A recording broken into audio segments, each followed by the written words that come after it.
Hello বন্ধুরা, আগেই পাতা বাটার রেসিপি আমি দিয়ে দিয়েছি। আজকে কি রান্না করলাম দেখো।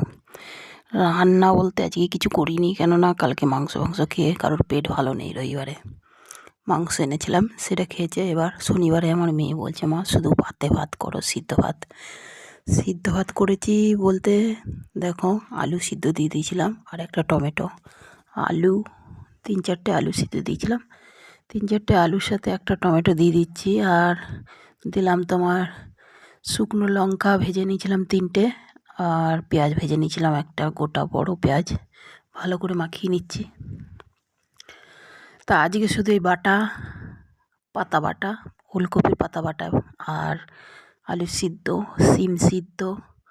সিম সিদ্ধটাকেও আমি মাখিয়ে নেব।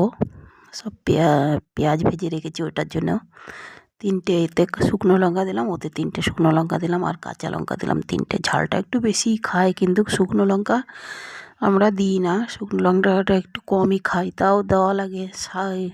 শুকনো লঙ্কাটা দিলে একটু আলাদা একটু টেস্ট হয়, আলাদা একটা মানে গন্ধ ছাড়ে ওটা দিয়ে।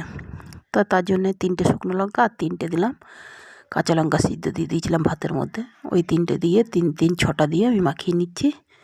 এগুলোকে ভালো করে মাখিয়ে নেবো। এই যে দেখো বাটিতে আজকে শুধু ওই যে ওলকপির পাতা বাটা, আগেই রেসিপিটা দিয়ে দিয়েছি আমি, আর কি করে ভেজেছি। আর এই যে হচ্ছে তোমার সিম সিদ্ধ, এটাকেও ধনেপাতা, পেঁয়াজ, ভাজা পেঁয়াজ, লঙ্কা দিয়ে ভালো করে মাখিয়ে নিয়েছি।